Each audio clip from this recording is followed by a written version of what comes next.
Wherever you are, whatever you're doing, stay with us as the Suns get set to shine. Here's Perry, to Gar Hurd. Here's the jump shot. Comes to Marley, a long three. He got it! He got it! Suns, Booker for the win. Yes! Oliver, Sir Charles, and he flies in for a wham, bam, slam. Rushed by George defensively. Booker waiting with it. He's way out on the perimeter now. Booker lobs it for Ayton. Ayton looks, goes over to Rubio. Rubio on the drive. Waits, shoots. The shot is not good. Rebound Zubac. He loses it. Suns get it back to Rubio. Time. 6 seconds left in the game. Out to Booker. 5 seconds, 4 seconds. Booker on the drive. Goes up. Here's the shot. Shoot! Booker! And the Suns win the game. Devin Booker at the buzzer puts it up and puts it in. Oh, brother!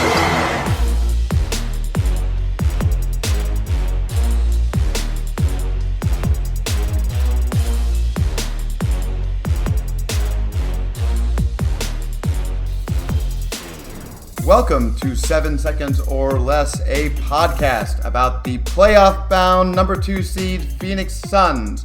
My name is Max McCauley, and I am joined, as always, by my co-host. His name is David Nash. David, how you doing, man? I'm doing good, Max. We did it. We finally made it to a 7 Seconds or Less podcast made by the playoffs here. We actually did. I mean, did we take some time off? Yes, we did. We took a little bit of time off, but we did make it here, David. And I feel like we earned it. There were a lot of episodes there about a team that wasn't as good as this team. Too many. I think I've called this one Encore number 4 because I think it's the 4th time we've come back for a special one. But I think we did around about 72, 73. So yeah, we can probably write off about 65 of those of being nowhere near as exciting as this one that we've got ahead of us. And I don't know about you, but I'm excited. I think we've got a lot of great conversation to have here today, Max. I'm really excited. I mean, we're in the playoffs. I keep forgetting who we're playing, though, David. Can you remind me? It's Beat LA. That's all you need to know. oh, we're playing the Lakers. Oh, okay. I didn't hear anybody complain about it or cry for pain on Twitter. Yeah, I we'll get back. We'll get to it in a minute. But I went back and listened to that last podcast, and there's some funny notes from that one, Max. I'm sure there are. But yeah, we'll get into it. First, David, how about a little bit of a recap of where we are right now? Yeah, so the Suns ended the 2021 NBA season at 51-21. That was good enough for first in the Pacific Division, 4 games ahead of the tanking Clippers at the end there, and our first division banner since 06-07, Max. Yeah. Second in the West, of course, 1 game behind Utah we fell, and 4 games ahead of Denver. And second in the NBA, again, 1 game behind Utah, and 2 games ahead of the first-placed Philadelphia 76ers in the East. Now, quick health update. Abdel Nader has been out for, must be 30-plus games now, I reckon, Max, with that knee injury, and I don't think we can expect to see him in the playoffs. Nope. Cam Johnson has the wrist, and Ayton has the knee. They both missed the last few games. I don't know about you, Max. I think slightly different situations. I think Ayton was definitely just precautionary, and I think he's going to be good to go. And although I believe James Jones said on the radio this week that Cam should be good to go too, I did notice that a few people spotted in the Suns' social media that he is still wearing that wrist wrap, cast, whatever you want to call it. So not too sure how much we can factor him in to the discussion today, but that'll be an interesting thing to talk about.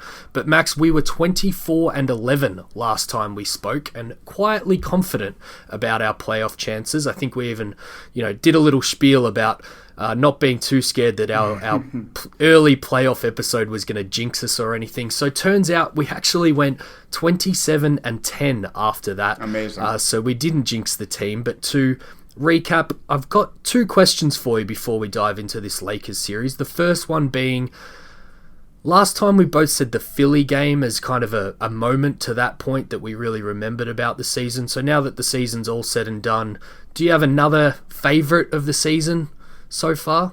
Yeah, I think it's that game against Utah, the last one. Even though no one on that team played, it was just we came out and we just slaughtered them and stole the 1 seed from them. Obviously, we eventually gave it back. Yep. But it was just a great night. It was really just kind of Phoenix announcing themselves to the NBA, and I really liked that night. Yeah, I had that one down. I went in a different direction for my one, though. I actually went the very recent Portland 118-117 win. Just, wasn't a hallmark game by the Suns or anything, but I think it was the first time that I really allowed myself to think about the playoffs that were coming and everything being on the line and playing right to that final buzzer and obviously eking that one out by 1 point. It just got me in the mood for what is to come, Max. Well, I was in the 9th row behind the basket on which Booker shot those free throws, so I agree with you. That was definitely a game. That was a fun one. Yep, definitely. So, real quick before we get into the Lakers stuff specifically, David, I just want to say one thing, and this is the most important thing I'm going to say during this entire podcast, I think. I really hope Suns fans aren't letting the way the standings ended overshadow how unbelievably amazing it is that we're here right now. Listeners, I invite you to take a trip with me down memory lane to April 2019, barely over 2 years ago. We just had yet another miserable season, finishing with 19 wins and 63 losses. We have fired 3 coaches in the last 3 seasons, and this offseason, our coaching situation is again up in the air. Within the last few months, our one-time second franchise player, Josh Jackson, has ditched fans at a grocery store meet and greet, been arrested at Ultra in Miami, and hot-boxed an infant or something like that. Last fall, we fired our alleged boy genius GM right before the season, but after letting a goat poop at his office, apparently. And now we're being run by an unproven ex-player who just a few months ago was involved in one of the more absurd NBA trade fiascos in recent memory. Brooks? Which Brooks? But what's most concerning about all this is the impact it's having on our one glimmer of hope. Our young star Devin Booker, who is a casualty of this dysfunction, is sitting with a career record in 4 seasons of 87 wins and 241 losses. Whoa. It's legitimate to wonder if he will ever actually play a playoff game in a Phoenix Suns uniform. At the very least, the clock is ticking. Fast forward 2 years, just the other night we watched 2 NBA super legends, LeBron James and Steph Curry, put it all on the line in one game, simply to earn a chance for a playoff spot and a matchup against the team with the second best record in the NBA.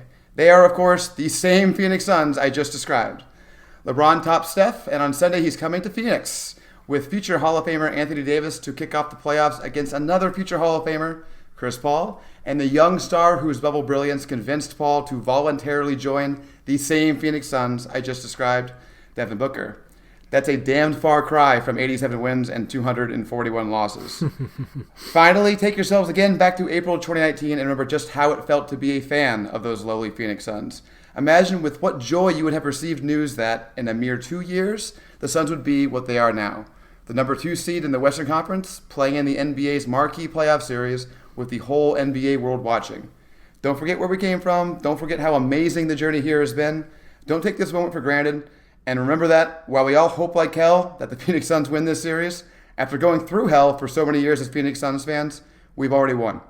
We have already won, and I love that you finished on that, Max, because it takes some reminding sometimes to remember where we've come from. This has been such an amazing season, and we have watched plenty of awful basketball before that. So when that first ball goes up and is tipped, hopefully in Chris Paul's direction in Game 1, I know we'll all be right in the midst of just wanting to win every possession and every game. But yeah, I love that you went through that because we are going up against the defending champs, and whilst we'll probably talk about some things today in quite good depth, I think, of how we might beat LA, we do need to remind ourselves that, even if it doesn't go our way, this has been a tremendous turnaround for the Phoenix Suns. And before we do dive in, I'll throw one more question your way. We used to do 5 stars. We're moving into the postseason here, Max.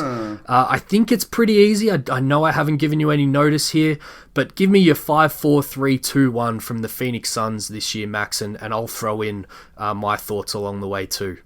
Yeah, 5 stars, it's got to be Chris Paul, I guess. But, man, I'm tempted to give it Devin Booker. I'm so impressed, by the way. And obviously Devin is 4 if Chris Paul is 5. And that would just be – the reason why I'm tempted to give it to Devin Booker is because I really think he defer to Chris Paul this year to an uncommon degree among players who are young stars. Yep. And also, I love the way he improved defensively. I mean, he's never going to be a stalwart there, but he was so much better this last season than he's really ever been. He wasn't a hole in the defense. He let that defense be really good for most of the season. Fell off a little at the end there, but I think I'd have those two. I have Chris Paul 5, Devin 4. Is that where you? I have them exactly like that. 16.4 points per game and 8.9 assists for Chris Paul. Almost a 50-40-90 season, but even those stats are probably selling him a little bit short, and that's why he went the 5 for me, just with the overall impact that he had on this team. And Devin's done it again. If you look at his last 3 seasons, he is all but very, very consistent, Max, and I'm happy to give him the 4. The 3, 2, and the 1 got a little bit interesting. I'll throw it out. I've gone Mikal for 3. I think looking back on his season, 13.5 points per game, jumped up from 9.1 last season, and he did it on a 54, 42, 84 clip, and that was good enough for 3 stars. Do you agree or disagree, Max? Yeah, I'll go as far as to say that one's not hard for me. I think the top 3 are pretty easy to sort out. In fact, I would say it's harder to rank Paul and Booker 5 and 4 than it is to put Mikal 3rd. Yeah, that's pretty easy for me. Yep. 2 is where it gets a little harder. I think I'd give it to Ayton. Yep. Just because I really like the way he, you've been on this all season and before the season. Ayton really embraced the role he needed to embrace for this team to succeed. Yeah.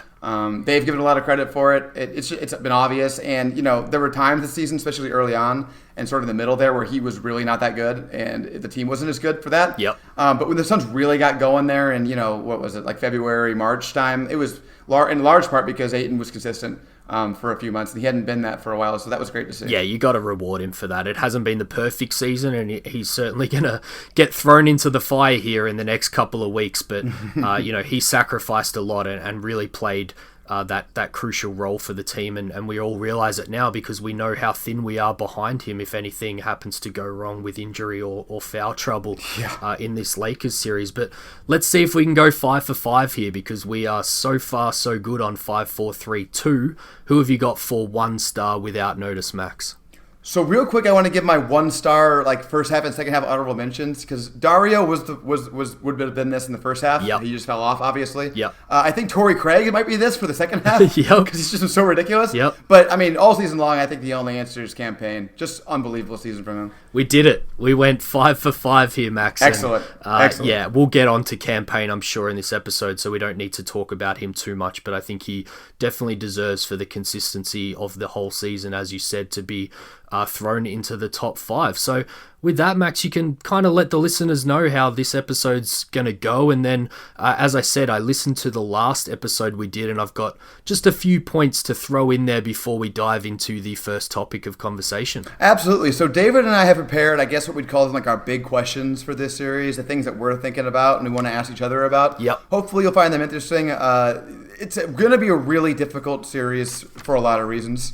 And I think it's really fun to talk about. So I'm actually really excited to get into some of these, David. But before we do, go ahead and give me the stuff you have from the last time we talked about this. Just 3 things, Max. We last recorded March 5th, so over 2 months ago, and we decided to rank 8 playoff teams to make sure the conversation didn't go longer than it already did in that typical episode of ours, which meant cutting 3 teams, the Pelicans, the Spurs, and the Memphis Grizzlies. And so far, Max, we nailed it. We both... Yeah, we have. It's pending tomorrow night, right? Yeah, we got the top 8 right, obviously before the play-in games, and while there is still that one more to go, as long as the Warriors handle business, we basically got the top 8 right there. So number 2, we ranked the Lakers first in terms of teams we didn't want to play, and I actually went back and listened, as I said, and we kind of joked that we might be able to re-release the episode ahead of a Suns-Lakers Western Conference Finals, and I think we were 1-0 against them at the time. We ended up 2-1 for the season, but no game against LeBron and Davis, I should say. We didn't play both of them at the same time, so not a lot to go off there. And point number 3, we spoke back in March about the Lakers falling, and it was quite an interesting conversation in hindsight. We kind of talked maybe the Suns would find themselves in a 4-5 matchup if the Lakers tanked a little bit and the Suns, I guess, over-exceeded our expectations at the time. But of course, it ended up being a 2-7 matchup in the opposite direction than what we probably feared at the time, Max. Unbelievable. It really. I know we all know this now, but you just got to stop and think that like we're number 2 and we're hosting number 7 in LeBron. It's hard to even comprehend. Yep, and you could hear it in our voices in that conversation. It was just the furthest thing from our mind of possibly being on the cards. But here we are, Max. But I'm just as excited as if it was a 7-2 here, and because we're still the underdog and everything else is pretty much exactly the same. So let's dive right in. I can't wait. Yeah, you brought up that we're the underdog. That would be a good way to frame this conversation for people who don't follow that all that closely. The Vegas lines are out. We are 3-1 dogs to lose, basically. So the Lakers are 3-1 favorites to win this series, which, I mean, goes without saying. It's the only time a 7's been a favorite, I think, but especially that favored over a 2. Probably favored at all. Yep. We are in unprecedented circumstances. I think we're truly the first 2 seed in the world that can and actually say and be truthful that nobody believes in us. Right, David? Yep. I don't think anyone except for, fans and people maybe looking for attention are tipping the Suns in this one. And I'm happy with it. I'm happy to go in a little bit under the radar and as the dogs, as you say. So I don't know how many of these topics you've put towards how we beat LA, but I've certainly got a few of them, and I can't wait to share with the listeners here, Max. All right, well, let's start negative. I'll start with mine. Okay. My first one is basically my biggest concern with this series. And it derives from 3 problems that I view as being kind of all going to happen, at least to some extent, and also have the capacity to combine and exacerbate each other. So I'll briefly summarize each one, and then I'll get your take on this, because I've already said it gives me an ulcer. So that's my take. All right, let's do it. The first one's physicality. The Lakers simply have bigger guys who can play more physical ball than we can. I think no one disputes that. Yep. Second's playoff experience. Again, don't need to elaborate. We get it. It's important. We're deficient compared to the Lakers. Mm-hmm. The third is officiating. We saw a little of this against the Warriors. LeBron and the Lakers are just going to get calls. Yep. And this is where the exacerbation comes into play. Physical and experienced teams also get more calls.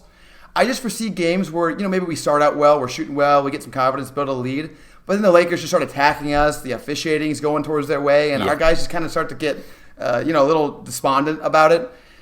What do you think about all that? So is this something you're thinking about? Am I overrating this concern, or do you think this is pretty squarely what we should be worried about? Yeah, I mean, to go through the 3 points that you raise, I think they're all, very important, and I'm sure everyone listening has, thought about them in some capacity. So the physicality, definitely, and we'll get into it some more, talking about how we might guard the Lakers. They're a lot bigger than us. That, yes, there's other ways that you can flip it on its head, hopefully, and take advantage of it. But yeah, they're just going to be bigger and stronger around the bucket and in the paint than the Phoenix Suns, and we know that.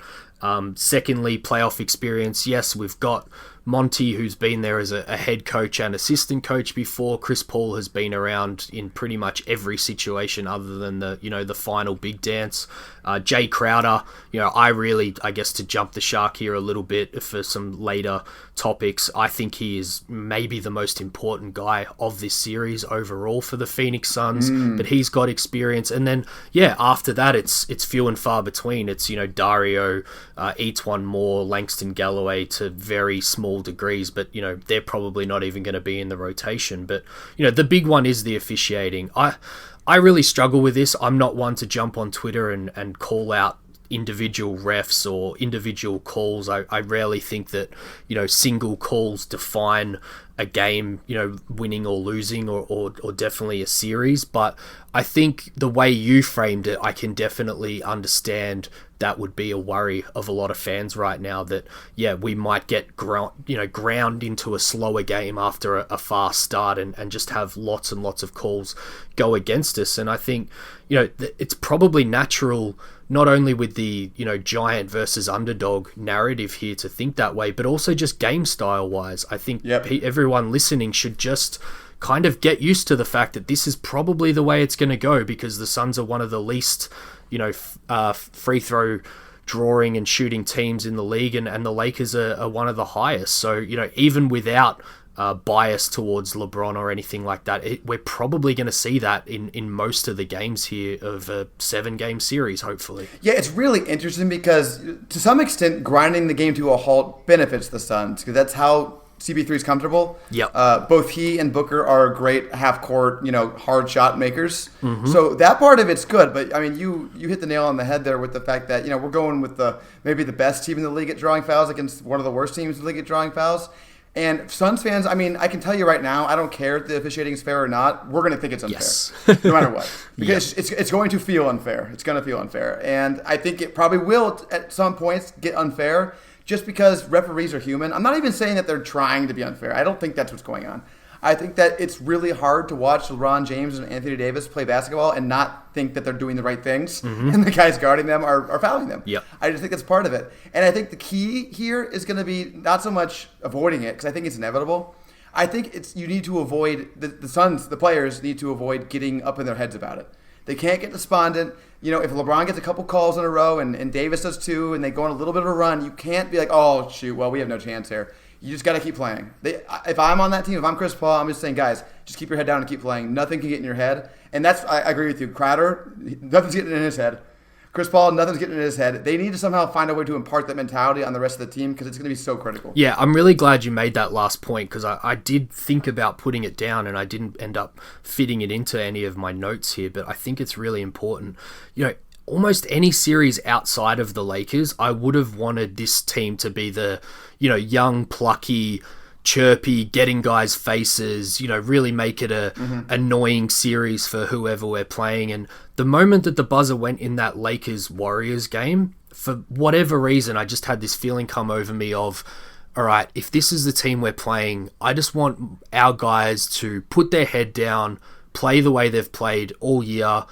Obviously, don't get bullied. You've got to stick up for yourself. I don't think the Lakers will come in trying to bully us or punk us or anything like that. But if they do, David, hold on, let me stop. Yes, they will. You reckon they will? Yeah, Yes, yeah. they You're will. probably Yes, they right. You're probably right. So in that sense, I'm happy for a Crowder or someone to step in. But some of those guys are just far too important. We can't have a guy getting ejected or losing his head and kind of giving away some free throws that decide the game. So for the most part, I'm really hoping that the team just puts their head down, plays as we've played all year.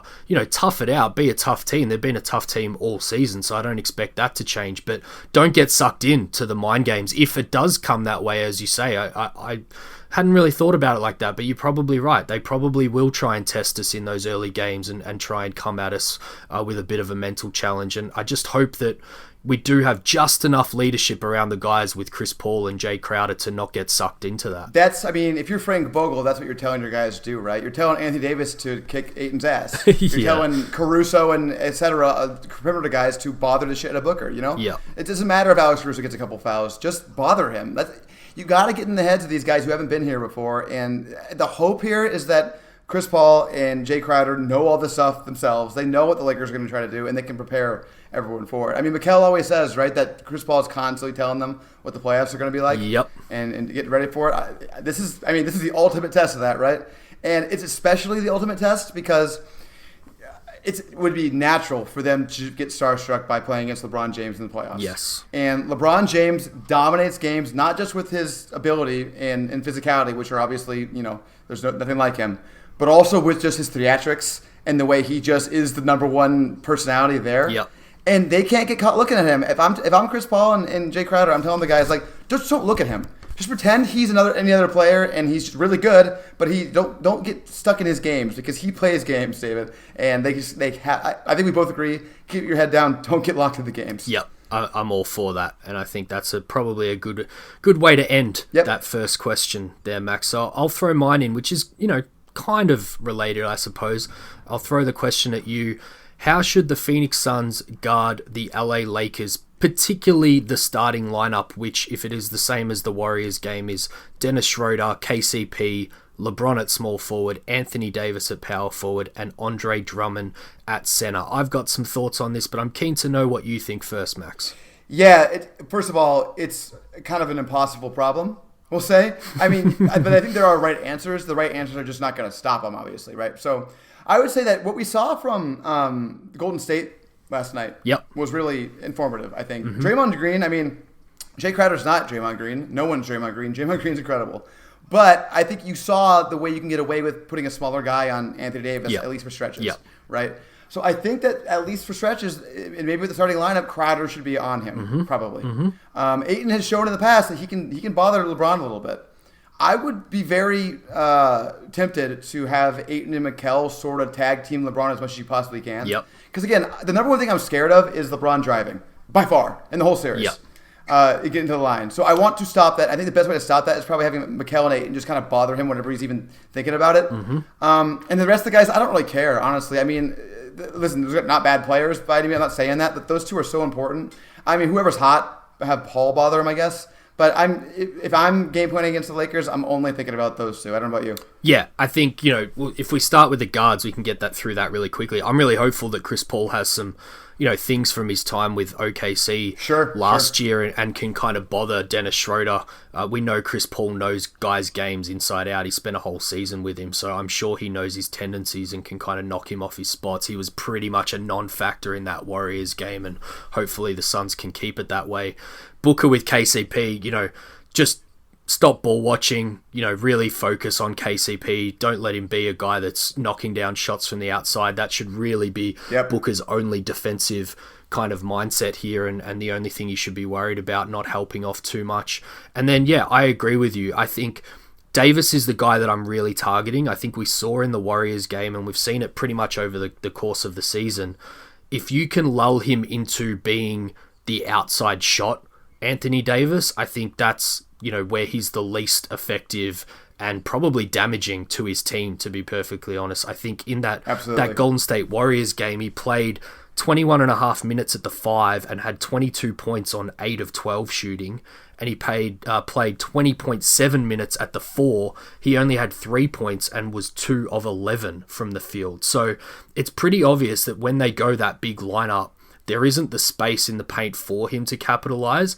And that's why, I'd go a guy like Crowder. I think he's got the strength to kind of knock him off his spots. As you said, he's not Draymond Green, but he can have a similar effect of, really bodying Davis before the catch and making him go just that little bit further out than he's comfortable doing so, and really kind of impacting and making him shoot over Crowder and not get into the paint.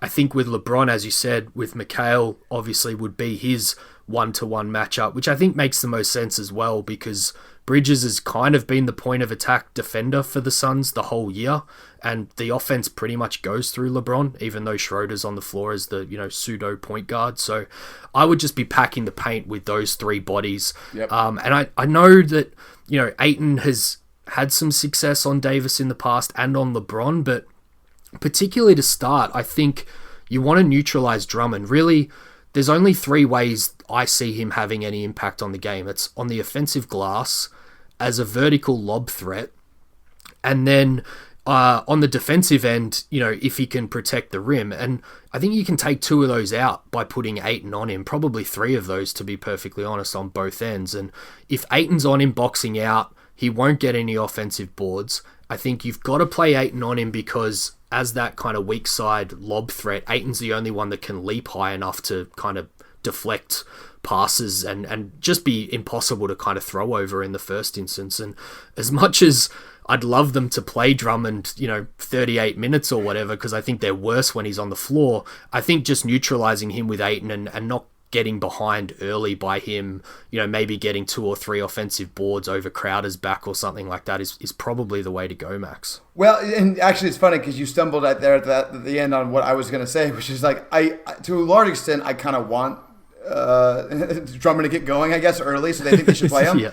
I do think the key point, we can't let him just get offensive rebounds and putbacks. I mean, that's just free points. So I think that's definitely the key on him. Like, if they want to post him up, do it all day, please. Yeah. Please post him up all day.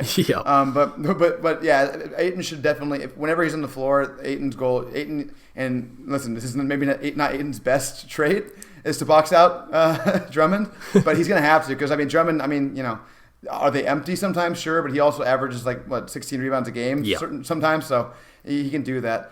So the one issue I have it's not really an issue. I think it's our best option, but Mikal, you can't leave Mikal on an island with LeBron. He'll get killed.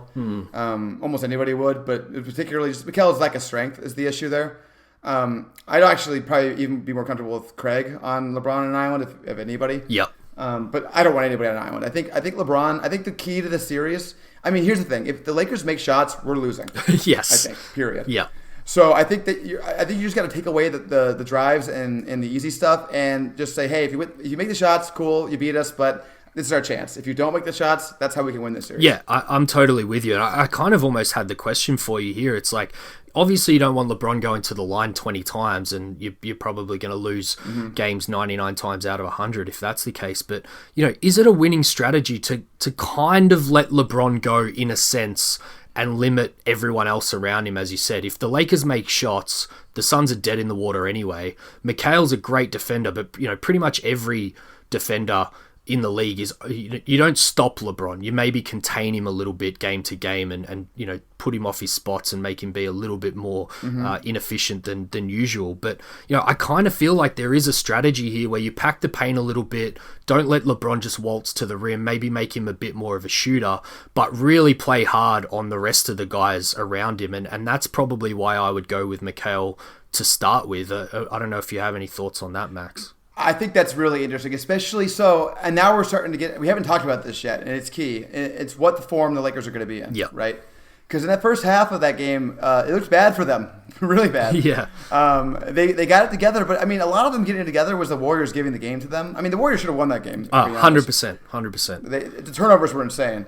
LeBron did not look comfortable for most of the game. I know he hit that insane, ridiculous three at the end. Yep. But I think you're exactly right. I think, particularly in game one, when he hasn't proven it yet, I would absolutely invite LeBron to beat us jump shooting. Yeah, 100%. Yeah. Let's see if he can do it, because I think there's a decent chance he's not feeling good from there. He's not comfortable shooting those shots, and we could maybe get. That's a good way to steal game one. Let's put it that way. Yeah, and that's kind of all I'm about. It's there's going to be, if this goes the distance or hopefully to a Suns win, there's going to be multiple adjustments and multiple games within the game. So, everything we're talking about here is like, how can we maybe go 2-0 up to start the series? That's not going to mean that the series is over by any stretch, because the Lakers are going to adjust. We can get to it here. They're going to put Davis at the 5. I think if you get Davis at the 5 in game 3, their first one at home, I would chalk that up as, winning the battle, not yet the war, because then you're going to have a whole nother battle on your hands with Davis at the 5. But, that's where I really like this combination that the Suns can throw, because at the end of the game, or even if they go to it in one of these later games in the series from the get-go, then you get Ayton on Davis, Crowder on LeBron, and then Mikhail can be even more of a disruptor, coming as a safety, as I really like to see him, just messing action up and kind of picking off lobs and getting deflections in the paint. And I really like that if they can kind of limit how the Lakers start and they go earlier to that Lakers lineup with Davis at the 5. I think we're kind of perfect to then flip the other way. I've got no qualms about Ayton guarding Davis, particularly if it's halfway through a game. And then, of course, Crowder becomes the LeBron guy, and he should be able to, I guess, play down position there from going from Davis to LeBron pretty easily as well. Absolutely. And beyond Crowder, too, this is why the Torrey Craig pickup was so goddamn important. Yes. I can't believe that we got him for free, because I think he is critical in this series. Yeah. Because, no matter what, you're playing against LeBron, he's going to get guys in foul trouble. He's going to get you in bad positions. Mm-hmm. The fact that we not only have Crowder to throw at him, but we also have Craig in addition to Mikal. We have bodies, and when you're trying to stop LeBron James, which you never actually do, slow him down is better to put it, you need those bodies. And Torrey Craig's done it, right? Wasn't that Denver series from last year?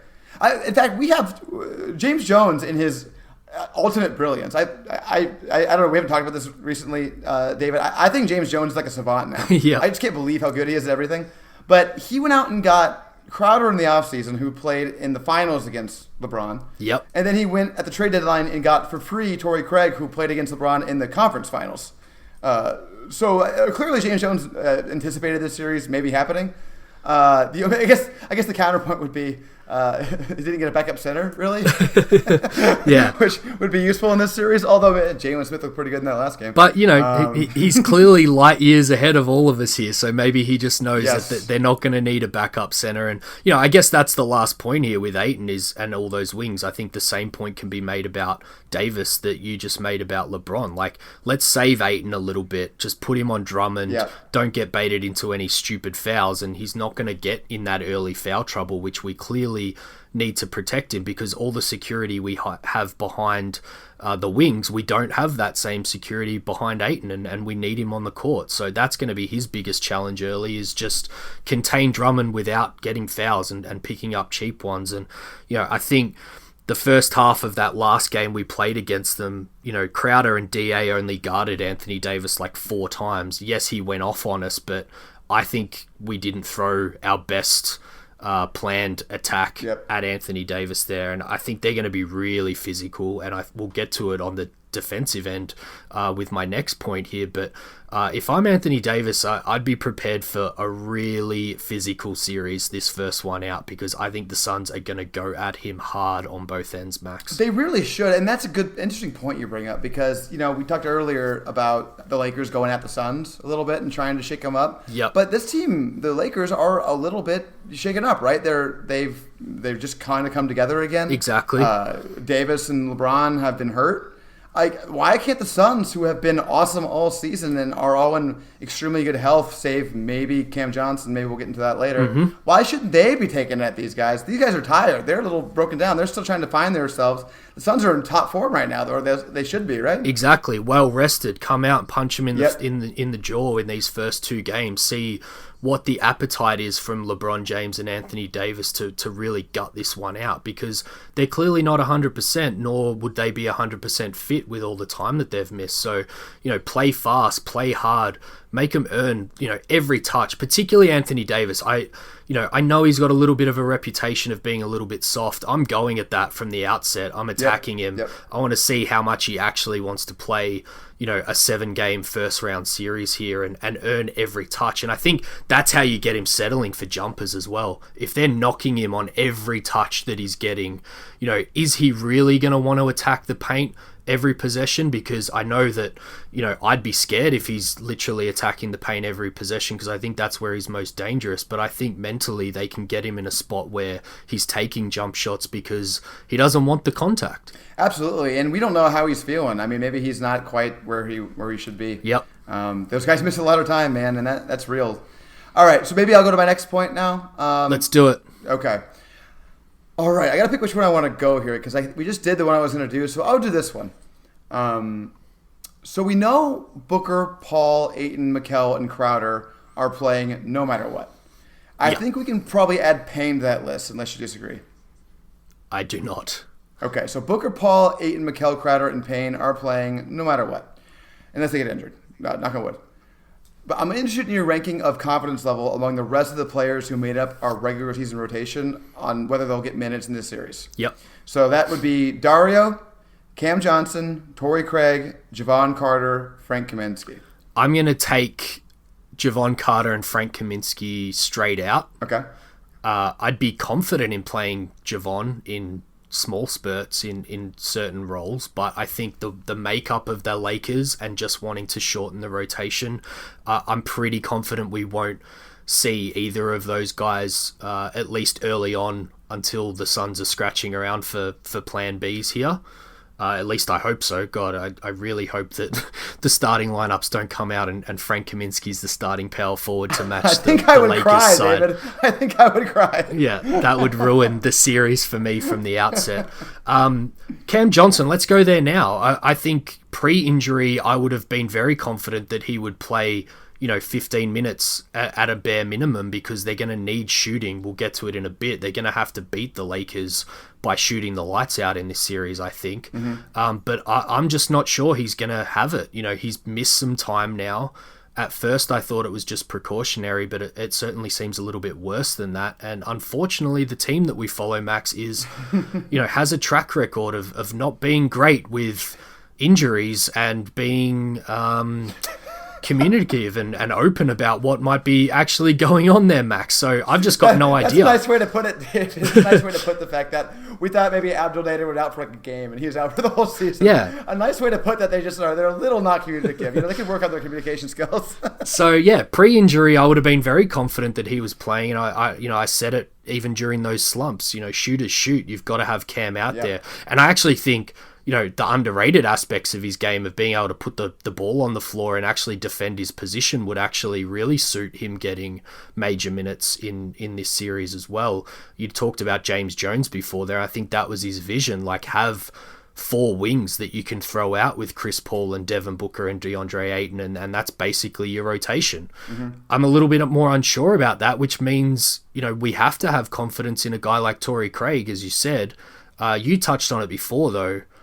He played every series and every game for Denver last year against the Clippers, the Lakers, and who was Denver's third opponent? I think it was Utah, right? Utah, yes. So against all the contenders. Yeah. So James Jones went out and got a guy that he saw was able to do it on the biggest stage and defend guys. So I'm very confident that he's going to get minutes. And then who's Campaign? Sorry. Oh no, Campaign. No, and I think this is actually it's interesting that you forgot about him, and we haven't even talked about him yet. Because allegedly he's our backup center. Allegedly he needs to be playing in this game. I think. Yep. In the series, but man, it's hard to have any confidence in the guy. Real quick, I'll turn it back to you, but I just want to. I think that we're both saying here, just by our, the way you talked about Cam Johnson, which I totally agree with, where it's hard to depend on him given the injury and also just kind of he wasn't playing that well before he went out. Yeah. And then the fact that, we don't talk about Saric. Torrey Craig has got to be the next guy in that list, right? Yeah, I think, we saw it. He started for Jay Crowder for that period of time that Crowder was out. I think Monty has an incredible amount of faith in him, and I wouldn't be shocked if he's the first or second guy off the bench after Cameron Payne here. So, yeah, I think if the overall point was to highlight Torrey Craig's importance, I definitely do not disagree with that. Just on Saric, I guess the only glimmer of hope that I've got is against the Lakers bigs. There was a game earlier this year that Montrezl Harrell started, and so did Saric. Yep. And he had 21, 5, and 3 back in March. And half of that production out of Dario with the way he's going at the moment would go a long, long way to us surviving those non-Ayton minutes, I suppose. And if they are going to start Drummond and bring Harrell in off the bench, I think there is a role to play. We even saw, I think, Harrell and Anthony Davis play together against the Warriors, so you may need to play Saric and Ayton together for some small minutes. But Monty's got to be real quick on that. They've got to have a plan B where they're basically just going to bring Torrey Craig in as the backup 5, I think, if Dario doesn't have it in probably one of the first 2 games here, Max. Yeah, I think I don't want to step on this, so I'm not going to say that yet. So instead, I just want to say real quick, I'm nervous about Cam Johnson, David. Yeah. Because I kind of feel like we don't have another answer if he's not able to play. I guess a lot of Torrey Craig, I guess, would be the answer. And Javon Carter maybe, but he just doesn't have the size. If I'm nervous about anything right now, it's that I think, it's 2 things, obviously. It's that we don't have a backup center. Saric is a head case. And it's that, if Cam Johnson can't play, at that point we're just kind of running out of guys, I think. Yeah, it's going to be tough. And, hopefully Cam is back straight away or at least in those first couple of games. I had this as a topic. It was, the question was how short of a rotation do you play? Yeah. And then, slash campaign minutes. I don't know if you plan to touch on campaign, but it might be a great way to segue to it here now, because you mentioned it there. If Cam Johnson isn't back, they're running out of guys, and really one of the only levers that are there to pull Max is to skyrocket Campaign's minutes to what he played in the regular season here. Yeah, you and I had a brief Twitter interaction on that. I mean, at the way he's playing, if in game 1 Campaign is as good as he was in the last 10 or 12 games of the season, I don't know how you don't. I think you kind of have to. I mean, he outplayed Booker in over half those games probably. You got to have. I mean, if he's going to be your 3rd or 4th best player, he's got to play 30 minutes. Listen to this. Last 15 games, Max, 20 minutes exactly per game, 11.7 points per game on 50, 52, 100% shooting, 3.5 assists to 0.7 turnovers. This is a real cheeky plug for my last newsletter for anyone that hasn't looked at it, but anyone that has would know that this is no surprise. I think he's the X factor in this series. I know I threw out before that Jay Crowder might be the kind of most important guy in terms of what he can do on both ends against Anthony Davis, but I think he's the key. I think, LeBron played 35 minutes against the Warriors last night. I think that's going to be around about what he plays. So, can Phoenix win those other 10 to 15 minutes? And I think Payne is kind of the key to that. When they've fully staggered Paul and Booker, I should say, they've been really, really good. I think 11-3 on the season. And the way that kind of shakes out is, 22 minutes is what Paul and Booker are sharing on the court, and then Book tends to go by himself for about 15, and then CP3 goes by himself for about 11. So that right there, that's 26 minutes that I think is available to Cam Payne to basically play as the third and only other guard for the Suns. And I think they just attack him. That's 96 minutes of Book, CP3 and Payne against what's bleedingly obvious, the Lakers' biggest weakness. That would be against Schroeder, KCP, and Caruso, basically. Like, can you win that 3 versus 3 matchup, handedly to the point where it makes up for maybe where you're losing in against the Lakers' superstars? Yeah, I think it should. I think they have to if they're going to win this series. And the other thing about Cam Payne those stats don't capture is that he's a really good defender, too. Yes, pesky. Very active. And not only just pesky on guards, but he can do okay against bigger guys, too, sometimes. He's going to be so key. It's probably the signature of his season for me is the way he gets switched onto bigs and boxes them out in the paint. Remember Zion? Yes. Zion? Yeah. No one in the league can guard Zion, and Payne did for a play. That's absurd. Yeah. I'll throw this to kind of end this section here, Max. CP3, Booker, and Payne have only played 18 minutes together, but they're a plus 18.3 in those minutes. Wow. Booker and Payne have played 654, and they're plus 7.1. So they can definitely win those minutes against the Lakers bench.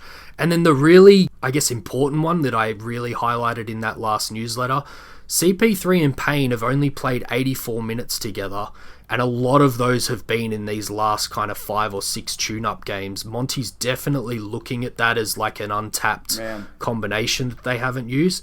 They're plus 18.9 in those 84 minutes, and Cam Payne is 5 of 7 from 3, only taken 8 total shots off passes from Chris Paul the entire season, and he's hit 5 threes in like the last 3 games. That's wow. I think Monty tipped his hand there. That's going to be something that they're going to go at. Chris Paul even spoke about it, I think, in a press conference recently, saying he suggested it to Monty, and he likened it to when a young Chris Paul played with Jarrett Jack in the backcourt for New Orleans. I remember that, actually. I love that. That's fantastic. Yeah, no, man, I think that the Booker, Payne, Paul thing is absolutely a lineup they got to go to.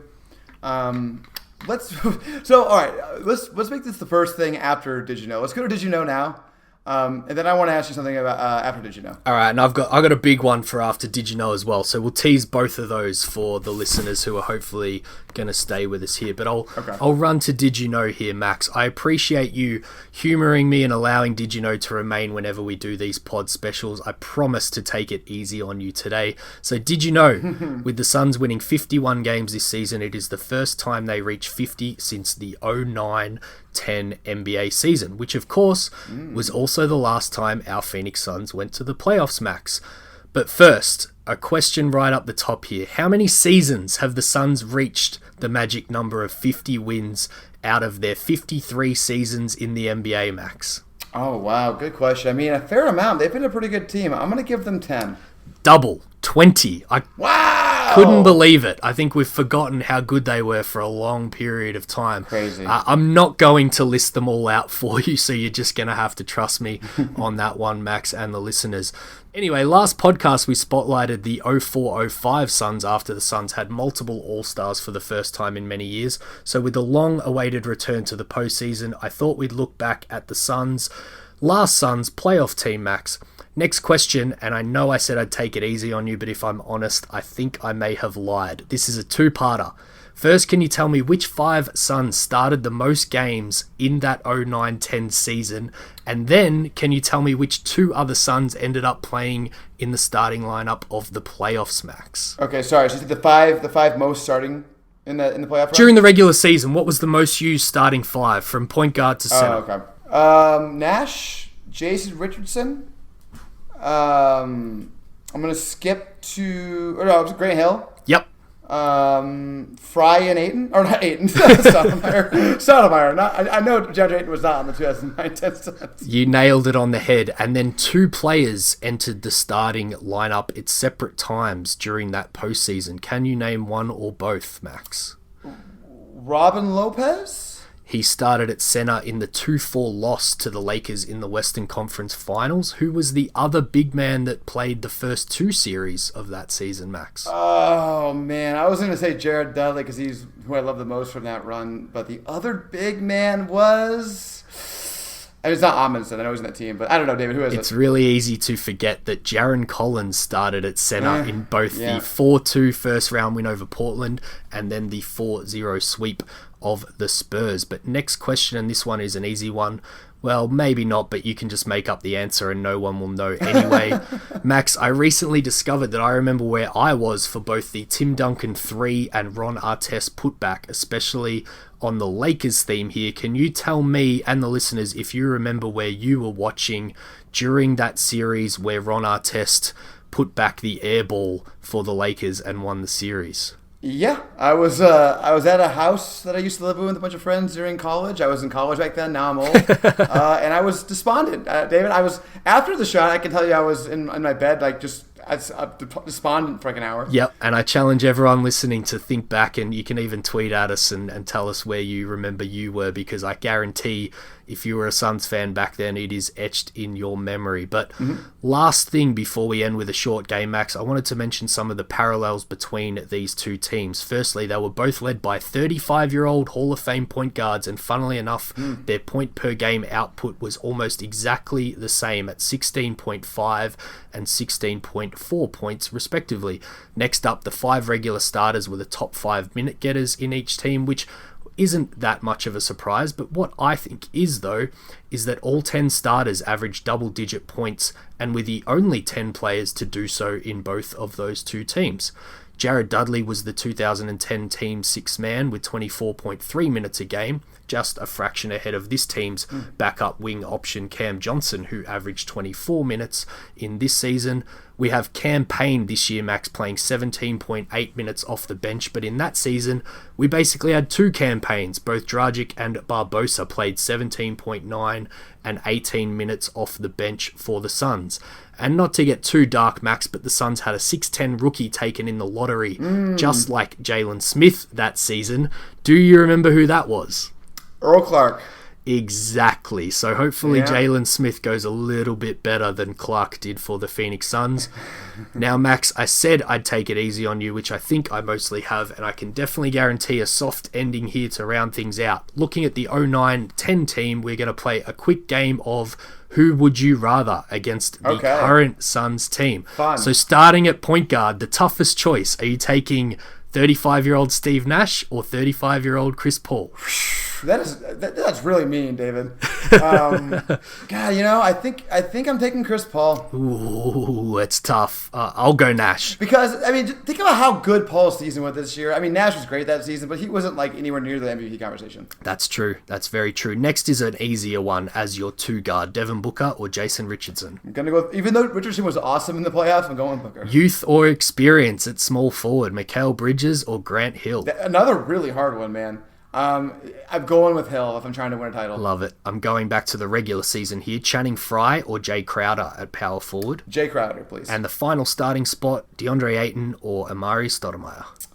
It's Amari, especially that season. That may have been Amari's best season. Yep. As for reserves, 23-year-old Goran, Barbosa or Cam Payne. You can choose just one of those 3. Well, it's definitely not Barbosa, David. Everyone forgets how bad he was that season. He was terrible. Yeah. I mean, as much as Dragic exploded in the playoffs, and maybe he's responsible for my favorite Suns moment ever, the 4th quarter against the Spurs in Game 3, I've still gone with Cam Payne. Better throughout the whole season than either of those guys. Dudley or Cam Johnson? Dudley, for sure. And that is no slight on Cam Johnson. Dudley was just amazing in that playoffs. And just to round out your bench warmers here, you get 2 to finish from Robin Lopez, Dario Saric, Torrey Craig, and Lou Amundsen, who you mentioned before. So I'm taking Torrey.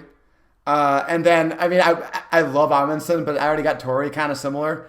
I think I'm going to just roll the dice and hope that Saric gets his head together because I think he's the best player out of the remaining three if he does. All right, so before we end the recap, your hybrid team, if I'm following along correctly, is Chris Paul at point guard, Devin Booker at shooting guard, Grant Hill at small forward, Jay Crowder at power forward, Amari Stoudemire at center. What a starting five.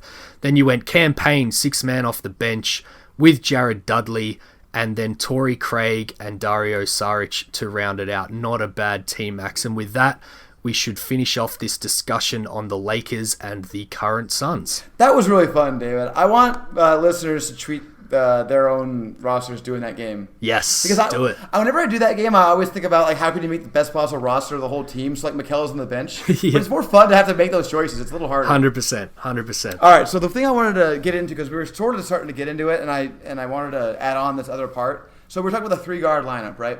Yep. And another lineup that I like that I think could be the same lineup, but definitely is another lineup we could possibly use. I mean, maybe not this series would be great because I know the Warriors went ultra small against the Lakers and it went okay. But what I have in mind is you put your bigs as Crowder and Craig. Yep. Right? You have those guys just try to together beat one center, basically. on top of the other one's shoulders, or that might be a little ridiculous. Let's not go crazy here. But you know what I mean? They basically just try to do all the plays you have to make to get away with that. yeah. And then Mikel probably is your small forward, and then, but maybe doing the 3-guard thing. But I'm going to start with this: Mikel as a small forward, and then Chris Paul and either Payne or Carter, probably Payne, and just try to really just beat the scrappiest lineup of all time, and see if you can get away with that, especially if Davis isn't playing. Yeah, I love it, and I think it kind of ties into a thought that I was having about, particularly when Cam Payne's on the floor, playing fast. I think the Warriors, they didn't exactly play really fast, but I think they got a few transition buckets, particularly when Drummond and Davis were playing together. Maybe that's not the lineup that you feature this one that you're talking about against, but I think, it would be an option to get out and run, get some easy buckets, don't have to go in the half court where then it becomes hard to play as Craig and Jay Crowder as, I guess, your two bigs. Totally. Make it a scrap, as you said, make it up and down and really take advantage of some of those deficiencies, I suppose, in the Lakers lineup, Max. Well, I love this point, and I think they should be doing this with kind of their main backups. Yep. So the Payne, Booker, kind of Craig / Saric lineup, you know what I mean? Yep. That lineup should be moving, I feel like. Payne and Booker should be moving whenever they're on the floor together. Yeah, I agree. And we touched on it before. The guards have to win, I guess, the guard battle in a landslide, really, Yes. to make up for what we believe is going to be an uphill battle against, LeBron and Davis. We've talked about how we can try and contain those guys, but at the end of the day, averaging out over a series, if they're healthy, they're probably going to get theirs to a certain degree. Hopefully we can make them a little less efficient than they normally would be with some of the stuff that we spoke about. But yeah, I think this, I'm not going to throw it in as a topic because I think it was probably my weakest one of the lot that I have down, but it does touch on just the backcourt of the Phoenix Suns and what we can expect out of Devin Booker, Chris Paul, and as we already spoke about, Cam Payne. Those guys have to bring it. They're our chance at winning this series, Max. They must bring it. And all this lineup talk has really got me thinking, David. I didn't have this written down. Yep. But I want to ask you just a quick game now of how many minutes per game does this guy average in the series? Okay. And it's going to be the top guys. That's what I'm more interested in. How many minutes does Booker average? 36. Wow, so you think they're not going to up him too much? I think, it could change very quickly. I think your ideal is around that 36. It wouldn't shock me if it was more like 40. Okay, how about Mikel? Mikel's going to average the most minutes. Yes, I agree. So whatever that would be my answer. Whatever that ends up being, 38, 39, I think it's easy. 42. I think 42. I can see him getting up there because, that guy just really, really plays hard and is focused the whole time. You just lose his focus, Yeah, and we talk about it all the time. How good would it be to have 2, maybe 3 Mikel Bridges out there on the court? Monty, after every timeout and stuff, he's going to look at who's coming out from the Lakers huddle as their 5, and literally every single time there's going to be a guy where he's like, I want Mikel on that guy. Yep. And I think that's how you just get to the end of the game. And as you say, Mikel's played 42 minutes without even batting an eyelid because there's literally going to be a job for him every minute of this game, and the bigger challenge is going to be where they can find him a little bit of rest. The other thing about Mikal Bridges is that he doesn't make mistakes, which is nice as a basketball player. Yes. I enjoy basketball players who never make mistakes in 42 minutes. Yep. Oh my God, he's so good. David, how underrated has his season been towards our success? Yeah, I mean, we spoke about it very briefly right up the top there, talking about the 5 stars, but, I tweeted something out the other day, didn't really put it into consideration until the season was done. He is right on par with Kawhi Leonard's 3rd season and right on par with Kawhi Leonard's first 3 years. And for anyone playing along at home, Kawhi Leonard's 3rd season, they went on to win the championship and he was the finals MVP. I'm not sure whether Mikal's quite at that stage yet, but what he's done this season gives me tremendous hope to what he could potentially be in this next contract. And I would not hesitate to basically give him whatever money he wants on this extension. He could have the max, as far as I'm concerned, easily. I recently told Scott Howard in person, I didn't think I was going to say this yet on the Twitter or podcast here, but it's a special podcast, David. I think he's going to be our best player, not too long. I think in 2 years, I think he's our best player, David. It's a big call, but I'm not even that shocked by you saying that, which is probably proof in itself. And probably the thing that I'm most excited about for this playoff series is for 3 years, I've tweeted multiple times that Phoenix Suns fans will appreciate Mikal Bridges when the Suns are finally playing basketball that matters. And that's why I'm so excited about this, because he does all the little things and now he's doing all the flashy things as well. And, everyone's going to see the impact of Mikal Bridges. Like, there's a reason he won national titles in college. Like, he is this guy and everyone's about to see it, even though this challenge that we've been thrown in first up it doesn't get much bigger than this for your first playoff series. I just can't wait to see Mikal Bridges play in this series. The off the dribble shooting he's starting to do, it's so tantalizing, man. There's literally not a person in the NBA who can pretend to get close to blocking his shot. It's just never going to happen, man. He releases it from 13 feet, so if he can be as smooth as he's shown lately, get into his spots and just drill those little mid-rangers, good luck, man. I'll throw one. I was going to end my last thing of the question was, what are the low-key weaknesses for the Lakers? And I just had 5 things that I was going to throw out there for people to ponder. But I'll just do one now before we get to that later. LeBron James doesn't want to defend his man. And what you just said then about Mikal Bridges, there's a huge opportunity and role for Mikal to take the ball off the dribble and keep surprising LeBron and hitting those mid-range jumpers in LeBron's grill, because it'll take a while for him to adjust, and he probably will and will pay more attention, but then that's going to have rewards for other Suns if LeBron is playing Mikal Bridges much tighter. So as both a shooter from the corners and as a spacer and then attacking off the dribble, he's got a huge role to play if LeBron is his main assignment in this one. Yeah, no, I could not agree more. I mean, and the other thing that could happen is LeBron might be like, well, F this. I don't want to guard him. Somebody else is guarding you now. I'm going to guard somebody else. I'm going to guard Jake Crowder, which is a win right there, right? Yeah, KCP, get your ass over here if you want to stay with Rich Paul and guard Mikal Bridges. Well, especially with the way I think LeBron's probably not in form, right? Probably not 100%. Yeah. So they're going to be looking for him to be trying to rest on defense anyway. And your point's just so right. Even if he's not really making the shots at a high clip, you have to make LeBron work. You can't let him just rest on defense, just sort of guard your threes, Yeah, I'm 100% on board with that. And I think particularly the last 20 games, I've got no hesitation that he's going to know that that's what his role is and he's going to execute. We touched on his first few seasons. He would kind of show these flashes and then revert back to the Mikal of old and not have the confidence. But particularly the second half of this season, we've seen that's not there anymore. He knows what he's supposed to do and he executes pretty much every night, Max. He absolutely does. Okay, David, I have one more. How many more do you got? I've got one big one, and then, as I said, I can probably throw a few things out to end. So I'm happy to go in whichever order. I would say that my next one is by far probably the hottest take I've ever come to a 7 seconds or less podcast with. So we can either finish on it or go with it now. It's up to you. David, I am freaking excited.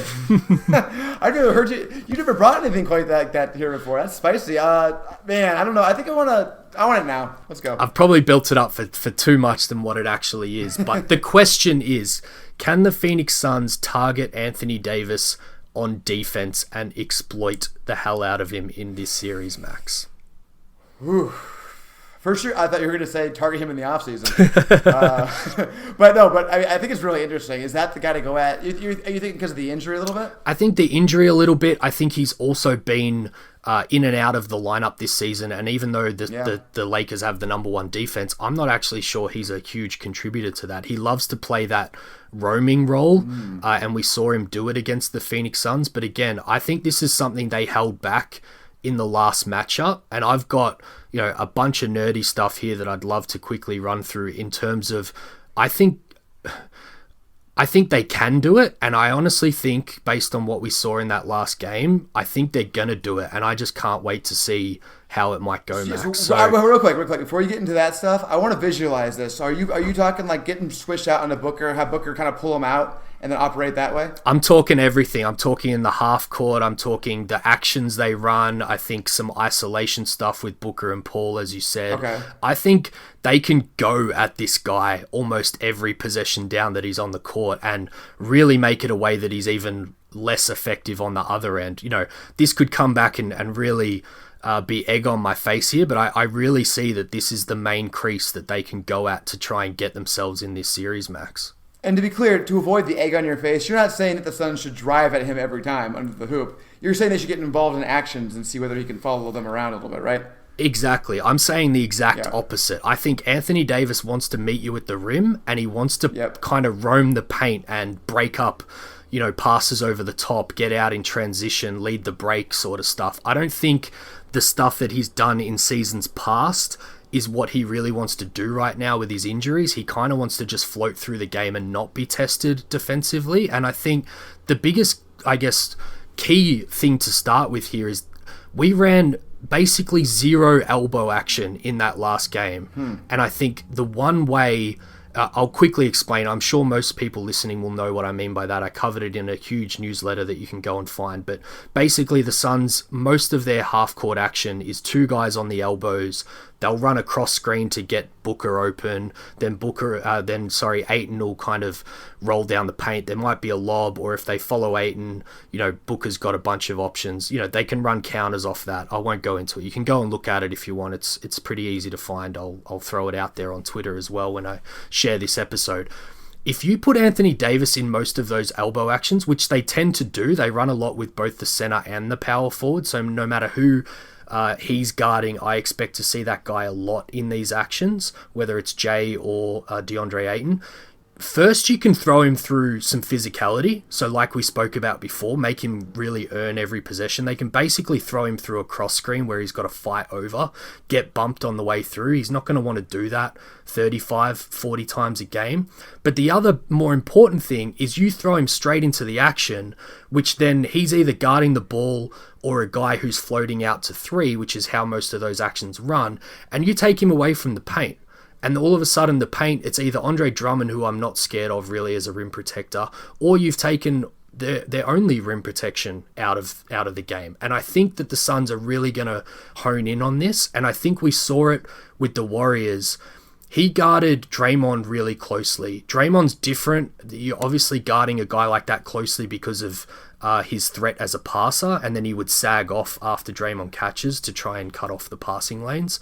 But I think Jay Crowder as a shooter can really exploit that, because if Davis tries to sag off and play that roaming role, Jay can really punish him from three.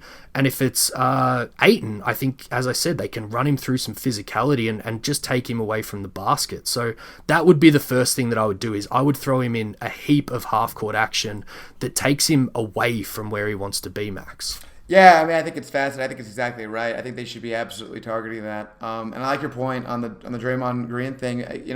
Obviously Draymond's better at certain parts of the game, including passing. But as a shooter, Draymond is a joke, right? He shoots with he has a backpack on. Yep. He looks like when he's shooting. So you can't guard him the same way. Yep. Next, let's go into those ball screens, Max, that you spoke about. And I think it's two ways. You mentioned, the ISO with Chris Paul and Devin Booker, which we'll get to in a second. But I think whether he's at the 4 or the 5, I think we saw the Suns run it maybe 4 or 5 times in their last game against the Lakers. And he has this tendency to either switch or sag off on the pick and roll. And then if you throw a secondary action in, again, he seems to kind of lose focus. He wants to he almost wants to be somewhere else, and he forgets what his kind of primary assignment is. And I think with both Crowder, McHale, if he switches, if you take the guards out of it, for instance, I think they can kind of run that action. Then AD's kind of got eyes in the back of his head wondering what's going on that he's not involved in, and then all of a sudden the guy that he's supposed to be guarding can become part of the next part of the play and really catch Davis by surprise. They did it a couple of times in the last game. They got some really wide open looks, and they even drew AD into a couple of fouls, which I think is the next part of what you want to do. Can we get Anthony Davis into foul trouble? And I'll let you talk on this because you mentioned it before. Can Chris Paul and Booker particularly get Anthony Davis into foul trouble, Max? Yeah, I mean, I think you absolutely have to test it, right? Because again, like we talked about earlier, we don't know how healthy he is. We don't know how prone he's going to be to wanting to move around the floor, especially just take, if Booker and Paul have the three-point line. First of all, if he's not that interested in guarding them, he will sag off on that big time and let them shoot, basically. Yep. So if they want to get a three-pointer for free, that might be a way to do it. But also, at certain times of the game, especially on key possessions where Davis has to make sure they don't score, I think they could really get him chasing them and possibly fouling them, especially trying to catch up at the rim. Yeah, I think CP3, he baits guys. Yep. He's kind of a master at that. And then I think the last game, Booker had 8.2 free throw attempts. Probably wasn't Anthony Davis on many of those occasions, but I'd trust Paul to do more the baiting, his typical mid-range stuff. Fake Davis. Everyone thinks that Chris Paul's going to take that mid-range shot. So can he get Davis up in the air a couple of times and draw a couple of fouls? And then from Booker, I wouldn't go the mid-range. Any time that he switched on to Davis, I'd take it as a challenge. You might get blocked a couple of times, but you literally, it comes down to a 50-50 call almost, where Booker's gonna get hit to some capacity, and put it in the ref's hands, make him blow the whistle a couple of times and get a couple of fouls on Davis, because that is how a particular game could get flipped on its head if Anthony Davis gets taken out. Well, it's also a really good way to suck in the defense if Davis is not keeping up with Booker, especially if they know Davis is tired and targeting him, and the Lakers start having to swing a guy over. I mean, that's an easy skip pass, right? Booker just finds an open shooter and that's a three, and you just hope you make one of those. So I think that is I really like that take, David, because it's obviously counterintuitive. No one's going to say you should attack a player who is at times a Defensive Player of the Year candidate.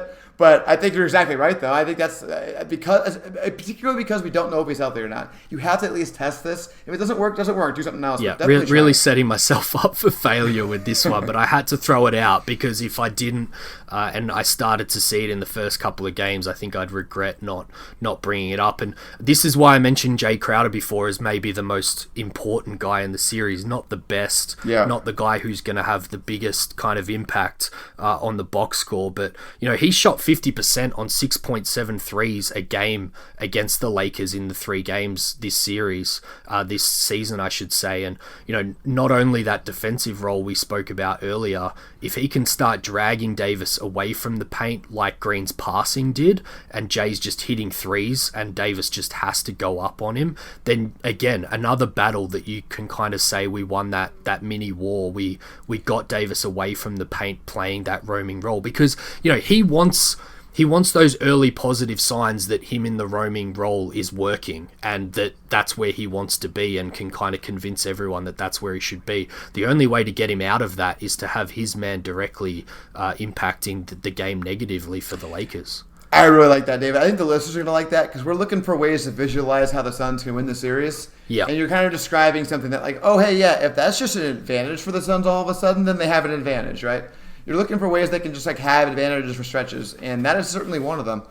And also, it dovetails nicely into my next question, probably my final question before your question, and then questions. So many questions. I mean, there's a lot of questions right now. So it comes off a great question you had on Twitter recently, actually, about ranking the importance of each Suns player to our playoff success. Yep.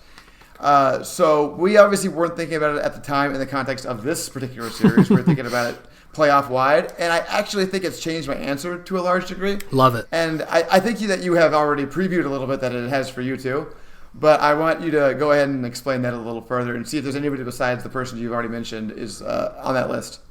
Yeah, I mean, I threw that question out there for this very reason, that I was, looking at different series and how that order might change somewhat. I think naturally everyone goes straight to Chris Paul and Devin Booker, because if they're not giving you 50 points per game between them probably for the series, you're probably dead in the water already. It's going to have to be significant. So I would still throw those two guys up the top.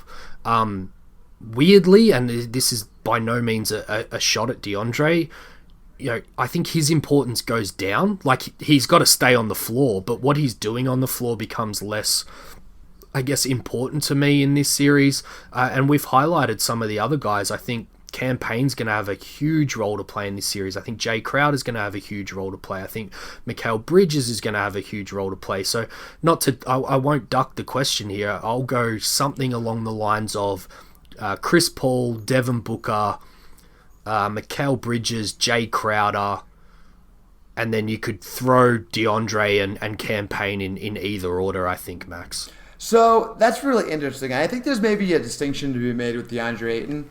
I think it is wildly important that he's competent. Yes. And just stays in the floor, like you said. Like, there's maybe nothing more important than the fact that he's just not a complete disaster. Yes. But I agree, though. But once he's at that level, it doesn't become as important that how well he's playing after that, I think. It'd be great if he's great, but we don't need him to score here. I think someone asked, and I tried to clarify on that question. What I was really talking about is how close to every guy's peak do we need them to be to win a series. And I think you just hit the nail on the head there. If we just get competent DeAndre, I don't need 2020 DeAndre dominating the game in this series, because I'm not actually sure it moves the needle a great deal over just competent DeAndre, who's doing all the things that, quite frankly, we've started to take for granted. But I don't want listeners to get to the end of this and kind of realize we hardly focused on DeAndre at all, and that it's some sort of slight towards him, and particularly what I'm saying now.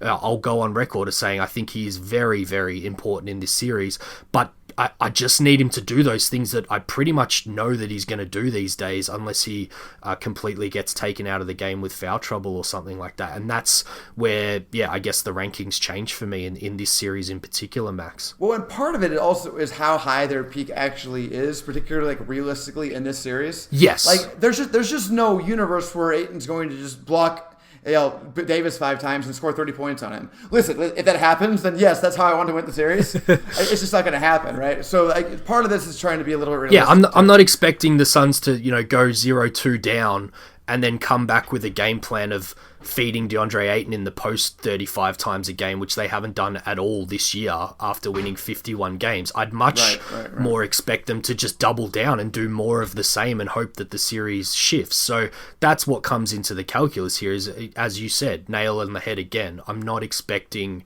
some weird aberration series from DeAndre Ayton that is nothing like what he's shown us in the first 3 seasons so far of his career. Yeah, it's only fair. I won't do my whole one, but I'll give you a couple who I think really changed. Yep.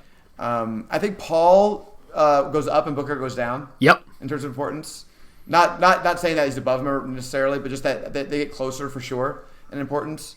I think that Torrey Craig gets a lot more important and Dario Saric gets a lot less important. Yep.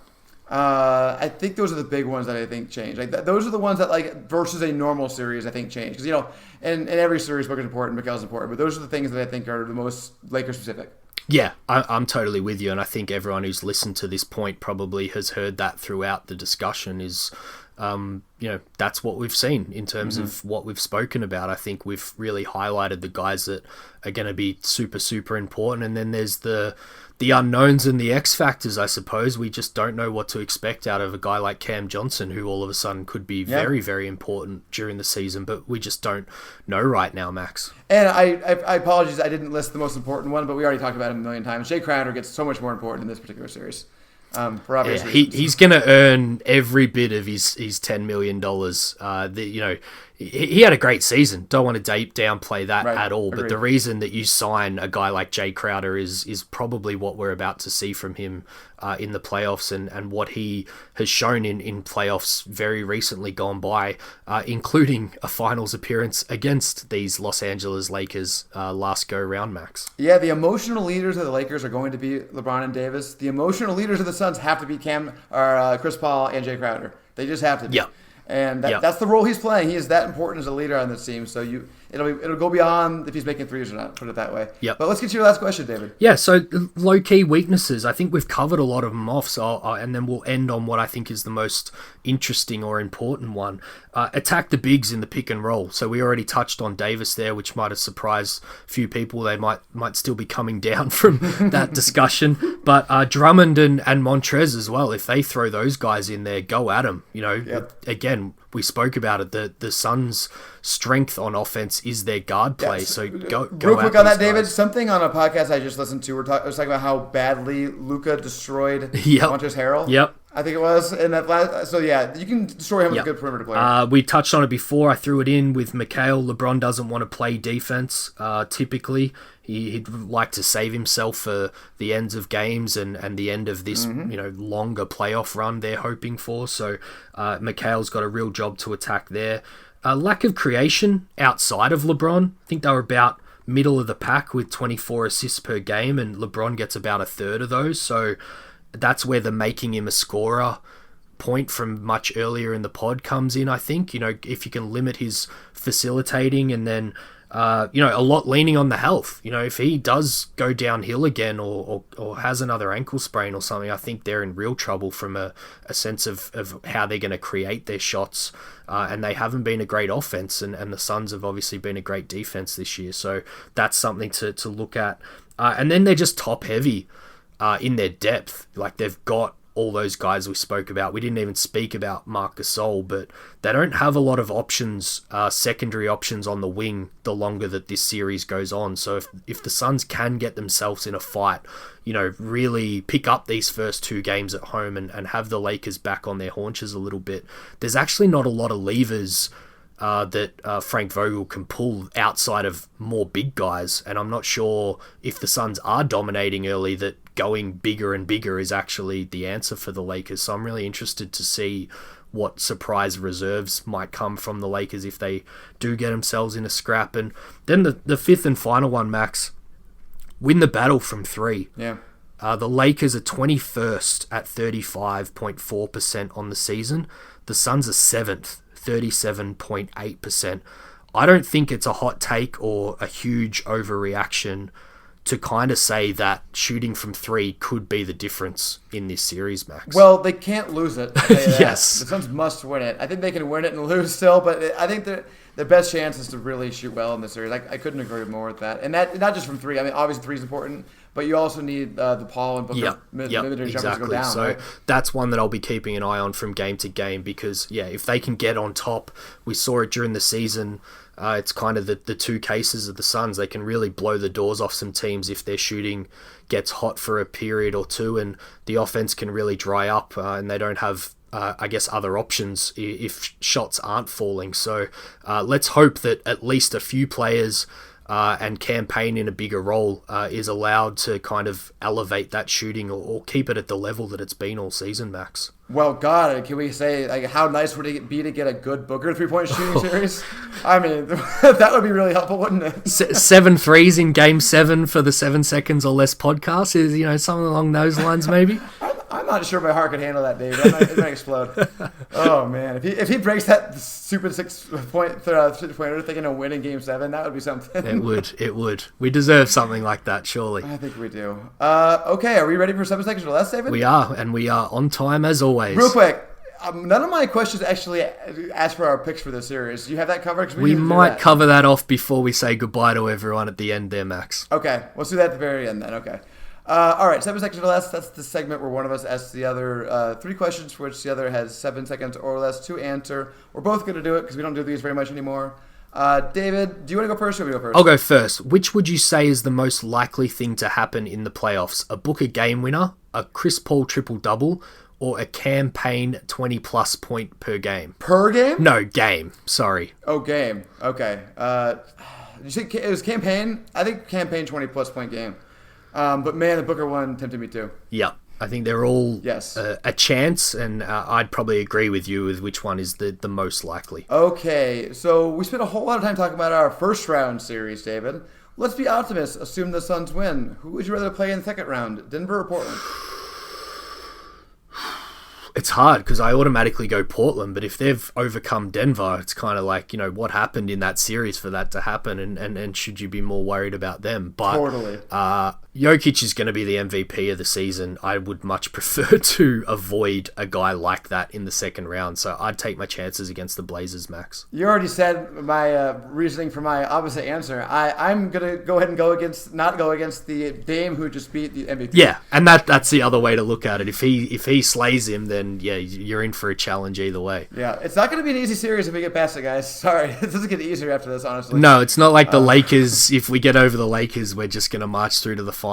I was actually thinking about that, how unpoetic it would be to actually beat the Lakers and then, falter poorly in the second round, and how people would view that. It would be quite the come down. It might be, but I might just take that right now if I could. Yes. All right. I think your turn. Most likely bench player to enter the starting lineup for strategy reasons, Max. Oh, wow. That's such a good question because it's really hard. Oh, man.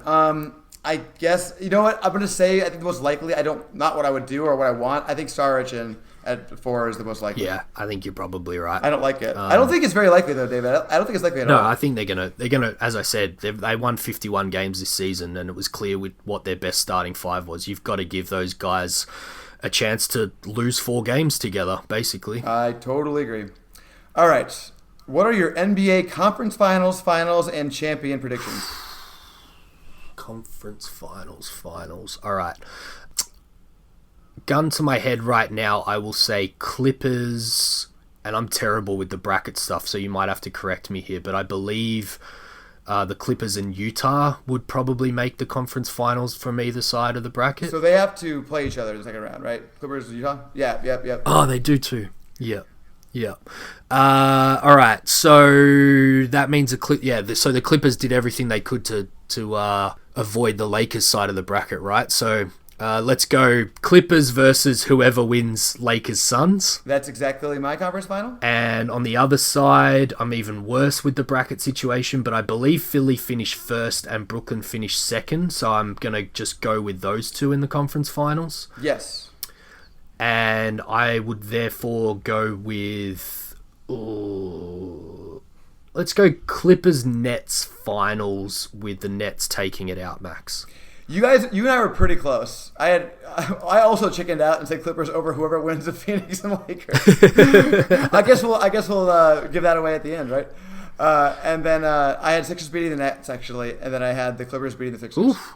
That'd be interesting. Either way, I'm looking forward to it. I think as much as it is a cop-out, I don't really like a lot of the teams in that other side of the West bracket. So I do genuinely believe whoever gets out of this Lakers-Suns matchup is kind of in a good position to ride forward. Well, they'll definitely be the favorite, right? Because it'll be the Lakers, or who obviously proved they're fine, or us beating the Lakers, the 2 seed. Like, those are easily the favorite in that series. Yeah, 100%. All the doubts of the Suns and reasons that people have given for not picking the Suns would be gone, I would have thought. And injuries and stuff aside, I think we'd deserve it at that point. Yeah, I guess the only scenario would be if LeBron and Davis are just both hurt in the first game, like they just both break down. Yeah. And then it's just we play the rest of the game. I guess the only way, but unlikely. And honestly, that's kind of why I'm going with the Clippers at the very end there, is I think the longer the Lakers go through here, the smaller their chances become, because I just, like we've spoken about all Potter, I don't think either of those guys are 100%, and I can't see them getting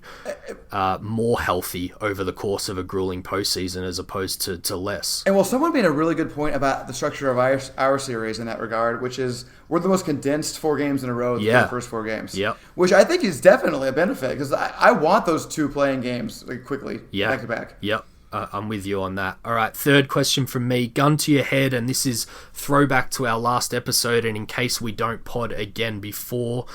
Chris Paul in a Suns uni next year, yes or no, and what contract is he on, Max? Literally, Dave, my third question, my last question for you is, what happens with Chris Paul this offseason? I was a little less complicated version of the same question, basically. We're good. I'll answer yours first. I think he's back just on his player option, personally. Really? So we had the opposite answer. I think he's back. I think he opts out and we give him a long-term deal. I could see both. I just think gun to head right now, I'm taking the simpler route, but I can't wait to get into the the mechanics of that, but hopefully it's not for, let's say 8 weeks instead of 2 max. And I actually think that goes a long way towards what happens, doesn't it? Yes, exactly. All right. Well, I think it's time now, David. Do you want to go first? Do I have to go first? Who's picking the series? I'm going to throw it towards you because I'm not even sure what my answer is yet. Mine's not either, man. So can we both say we both reserve the right to change this on Twitter before it starts? Yes.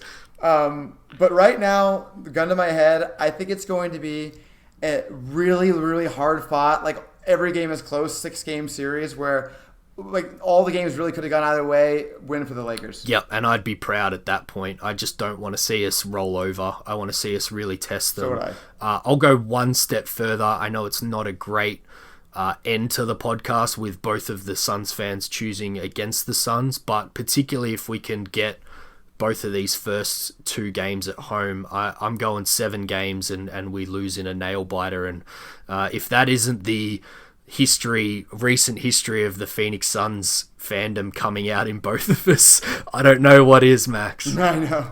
I will say this, though. I mean, that sounds negative, but you heard us through this whole podcast. We think the Suns can win. Yeah, exactly. For sure, I think they can just win. A lot has to go right. Yes, a lot. Exactly. There's the margin for error is not wide. They can't beat themselves at all, ever, the whole game. Yep. Right. And having Chris Paul at the helm, and we didn't even really touch on it. I mean, you touched on it with the Warriors game. We were a team this year that didn't turn the ball over very often, and that's another thing to throw right in at the end is I wouldn't expect that to change in this series, and that's going to lead to a lot of close games like we've predicted might happen, and hopefully we're on the right side more than the wrong side, but right now I would just think that the battle's just a little too tough for us, Max. There is a chance, though, and you alluded to the Warriors, that the Warriors team they beat is just not that good, and they were kind of broken, and then they started turning the ball over, and their third best player was Juan Toscano-Anderson, and then it's like, this team's just not that good, and then in the game 1 we kind of see it, and we take it to them. It's possible. Let's end on that note. How about that, huh? Yeah, when Chris Paul gets doubled, our Mexican player is a hell of a lot better than the Warriors' Mexican player, Max. Love it. Well, that is it for us. We don't have anything to review anymore, but you should go read David's newsletter if you're not doing that now. Yeah, I sincerely hope this isn't the last pod that we do this season, Max, but just in case it is, a huge thanks to anyone listening. Listen to the previous ones that we did, read anything that I wrote this year, and particularly those who subscribed to the newsletter this season. I've had a lot of fun doing it, and I have definitely had a lot of fun being brought out of retirement with this pod a few times this season, Max, and that just speaks to how fucking fun this season was and continues to be as Suns fans. Absolutely agreed. It's kind of even hard to imagine a world where we don't want to do this podcast if the Suns keep doing this. Exactly. As long as you guys want to keep being this awesome, we'll do a podcast. How about that for a deal? Love it. See you guys.